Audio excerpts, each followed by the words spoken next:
Jésus-Christ a dit dans l'une de ses paroles que vous êtes la lumière du monde. Je crois fermement dans mon corps que je suis la lumière du monde. Alors la lumière sert à éclairer. La lumière sert à éclairer. Là où certainement il y a le flou, là où il y a le noir, nous sommes obligés d'utiliser une lumière pour mieux voir.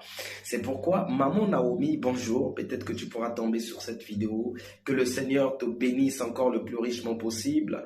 Je suis vos vidéos, vous êtes en train d'aider beaucoup de gens, surtout dans le domaine conjugal, vous aidez beaucoup des femmes, beaucoup des hommes, à se tenir dans des foyers. Mais alors, si j'ai fait cette vidéo, vous voyez cette maman qui est derrière, c'est elle qui s'appelle Naomi, une maman vraiment, une bonne sœur, une bonne maman qui, je ne la connais pas personnellement, mais je la suis seulement sur les réseaux sociaux. Alors, elle a fait une vidéo, ça c'est une capture de la vidéo que j'ai faite, elle a fait une vidéo, elle est en train de dire, au cas où, il dit, la femme se dispute avec son mari pendant la nuit, le soir, et le lendemain, elle se retrouve à l'église pour aller adorer, pour aller prier. Alors, elle a condamné cet acte en disant que, voilà, c'est pas bien, non, c'est pas mauvais ce qu'elle a dit. Je ne contredis pas ce qu'elle dit, mais je veux seulement apporter un plus. C'est pourquoi j'ai dit, la Bible dit que vous êtes la lumière du monde. La lumière sert à éclairer. Je viens apporter un éclaircissement en ce qui concerne ce qu'elle a eu à dire, les propos qu'elle a eu à tenir. Je viens rajouter ce qu'elle n'a pas pu dire. Voilà, dans cette vidéo.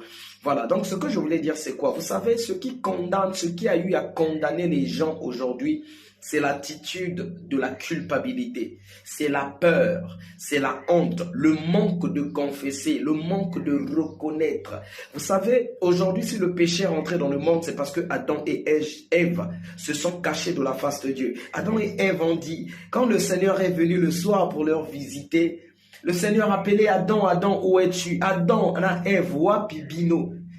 Adam va prendre sa parole et dire, Seigneur, je me cache de toi parce que j'ai peur. Peur de quoi? Le Seigneur dit, mais nani alakisio moana. Qui t'a appris cette phrase, ce jargon, ce langage-là? Où l'as-tu appris? Dieu avait compris qu'Adam avait péché. Dieu avait compris que Adam et Ève, les deux ont désobéi à l'instruction du Seigneur. Mais comme il est souverain, mais comme il est miséricordieux, c'est le côté de Dieu que nous minimisons. C'est pourquoi le péché est rentré dans le monde. Il suffisait seulement que Adam dise, Seigneur, pardonne-nous, nous sommes tombés. On n'a pas écouté tes instructions. Seigneur, pardonne-nous. Je crois que jusqu'à présent, il ne devrait pas avoir de mort, certainement.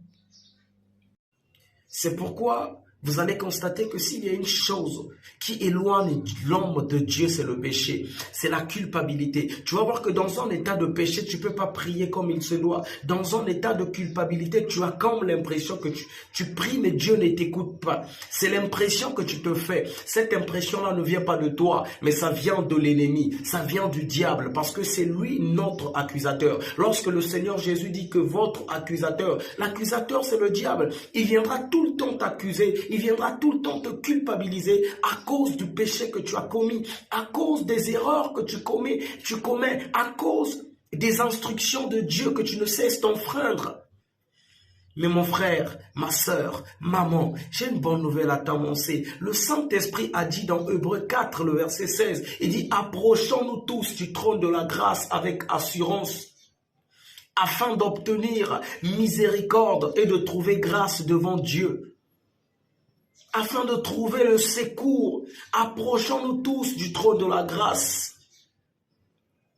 Que le péché ne t'éloigne plus de Dieu. Parce que celui qui te délivrera du péché, c'est le Seigneur Jésus-Christ. C'est lui qui a réussi à déstabiliser le péché à la croix. C'est le Seigneur Jésus-Christ. Le problème du péché avait déjà été résolu. Seulement que nous avons du mal à faire confiance à Dieu. La Bible dit que le voile a été déchiré. Le voile qui séparait le parvis. Le voile qui séparait le lieu saint et les saints des saints. Ces voiles-là ont été déchirés. Et le Seigneur Jésus-Christ a dit, venez tel que vous êtes, avec vos fardeaux je vous donnerai du repos, venez tel que vous êtes, tueurs, je ne sais pas, Je ne sais pas quelle est la qualification du péché que tu as. Menteur, voleur, escroc, impudique, je ne sais pas. Prostituée, je ne sais pas. Le Seigneur Jésus-Christ te dit, ne t'éloigne pas de lui. Vous allez voir que oui, le péché est une chose qui éloigne Dieu de nous, c'est la vérité.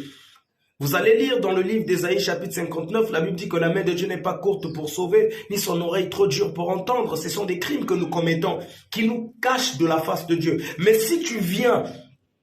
Parce que la Bible dit, celui qui obtient miséricorde, c'est celui qui confesse ses péchés. Tu viens devant Dieu, tu dis, Seigneur, je suis tombé. Seigneur, j'ai péché. Seigneur, j'ai menti. Seigneur, j'ai volé. Je ne suis pas fier de ça. Seigneur, je suis dessus de moi. Seigneur, j'ai besoin d'abandonner. Je n'ai plus besoin de mener cette vie. J'ai besoin d'abandonner. Seigneur, soutiens-moi. J'ai besoin de toi. Tu commences à rappeler à Dieu la parole. Seigneur, c'est toi qui as dit, approchez-vous du trône de la grâce. Avec assurance, Seigneur, je viens avec cette assurance afin que tu me laves. Que le péché ne t'éloigne pas de Dieu, mon frère, ma sœur. Je vous en prie, Maman Naomi, que Dieu te bénisse, maman. Merci beaucoup. Que Dieu te... Ah, s'il vous plaît, je n'ai encouragé personne à demeurer dans le péché. Je n'ai dit à personne de continuer dans cette vie de péché. Mais j'ai voulu tout simplement apporter un éclaircissement comme étant la lumière du monde pour éclairer, pour essayer de renouveler l'intelligence de bon nombre de personnes qui ne comprennent pas certaines choses, certains sujets. Alors pour toi la femme, ça ne sert pas de te disputer avec ton mari. La Bible dit femme, soyez soumise. Ça veut dire quel que soit le temps, quelle que soit la forme, quelle que soit la façon dont l'homme peut te parler, reste soumise, reste calme, encaisse tout simplement, évidemment, et attends un moment opportun et convenable où tu pourras parler à ton mari, où la tension sera baissée et tu vas commencer peut-être à faire des remontrances à ton mari, à essayer un peu de le ramener à la raison. Une femme soumise se comporte de cette façon-là. Alors pour vous aussi, les maris, même si tu es acariâtre, mais ne montre pas cette irascibilité à ta femme. Ça veut dire, même si tu es colérique, tu es quelqu'un, tu es nerveux, il faut savoir sur quel ton parler à ta femme. La femme aime la douceur, la femme aime la tendresse. Toutes les fois que vous allez demeurer dans une vie de dispute, de contradiction, de jalousie, de suspicion, soyons-en sûrs que le diable... Vous ouvrirez une porte au diable et il rentrera, il va s'aimer ce qu'il ne fallait pas s'aimer. Restez concentrés dans la vie de prière, restez en amour, comprenez-vous les uns des autres. Si toi l'homme tu es fort ou la femme tu es forte, soutiens ton mari qui est faible. Et toi le mari, si tu es fort, soutiens ta femme qui est faible parce que la Bible dit que les forts soutiennent les faibles. Et n'oubliez pas que la Bible dit que l'amour supporte tout. Je n'ai pas dit de supporter, je n'ai pas dit d'accepter tout. Mais quand je dis supporter, ça dit que la capacité de pouvoir se mettre à la place de l'autre. Si quelqu'un agit mal, certainement c'est parce qu'il n'a pas encore compris. Parce que la personne qui a la compréhension ne peut pas faire certaines choses. Qui a la compréhension des choses de Dieu a une façon de se comporter devant les gens. Que le Seigneur vous bénisse et en particulier Maman Naomi qui m'a donné cette inspiration en fait, en un mot, au moyen de son sujet. Vu que Dieu m'a fait grâce de comprendre ces choses et j'ai apporté en plus, que Dieu vous bénisse et bénisse encore cette maman que vous voyez derrière moi, Maman Naomi qui aide les couples dans la façon de faire, dans la vie conjugale et ainsi de suite, y compris même les jeunes et tout, que le Seigneur vous inspire davantage et qu'il vous utilise davantage afin d'apporter ce soutien-là à la jeunesse congolaise, aux mariés, voilà, à toutes les couches de la terre, que le Seigneur vous bénisse et merci beaucoup.